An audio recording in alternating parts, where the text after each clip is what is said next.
Hey, what's up, Spooky fam? While I'm not very proud of myself, I only watched 11...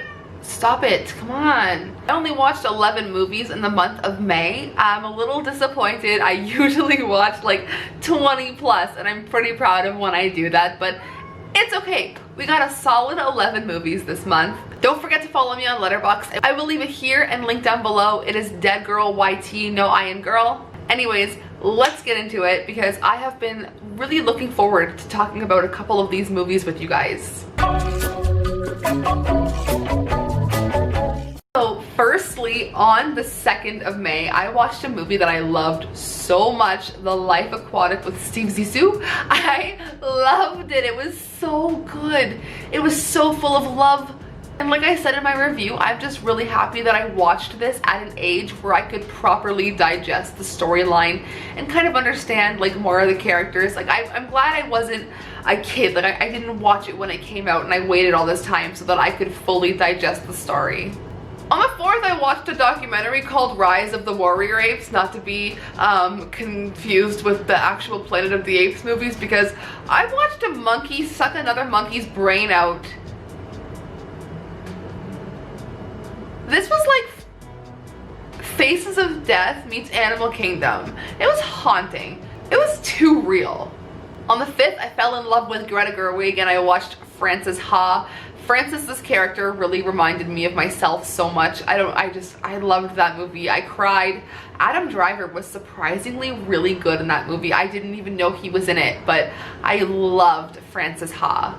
And then moving on to the 14th, we skipped a lot of time there. I watched The Facility and I really enjoyed that movie. I enjoyed it more than I thought I would. It was a film about a drug trial gone wrong and I really want to make a review about it because I think it's a cool movie, cool effects. It's decent, it's worth the watch. It was on Amazon Prime. I recommend it if you like horror movies. Between the 13th and the 15th, I finished it on the 15th. I watched Surviving R. Kelly. I don't want to talk about it. I'm still not okay.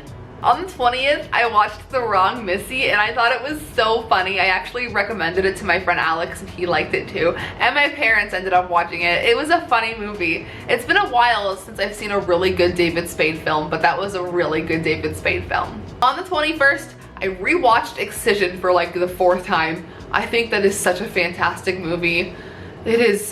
John Waters, man. I love John Waters. It just makes you feel the right kind of yucky. On the 22nd, I watched Rango for the first time. I don't know why I put it off for so long. I really like Gore Verbinski, but I absolutely bawled my eyes out at the last scene with Rattlesnake Jake. I thought it was so cool. It was a really good movie. It was so well animated. Okay, on the 25th, I watched The Midnight Meat Train for the first time, and I loved it so much that I went ahead and bought it on DVD. I thought it was such a fantastic movie. The gore was right up my alley. It was like hilarious, but like really gross at the same time. Some scenes I couldn't fully watch. I had to look away from. I really liked it. Highly recommend if you like blood and gore and like over the top stuff and like a really weird twist at the end. Fantastic film. The next 2 movies I watched with my friend Alex. You guys can check out his channel at Off the Cuff Reviews. The first one we watched was Sorry to Bother You, and I'm so happy that I got him to watch this because I loved rewatching it. Honestly, I just wanted to know his thoughts on the rap scene, to be honest. Like, that was my favorite scene in the movie, so like, it's so good. It's just so like, how did these white people agree to do this? How did they get these white people to agree to, did they sign the waiver? Like, I love Lakeith Stanfield. I love Lakeith Stanfield so much, and I think this is definitely by far one of his best roles.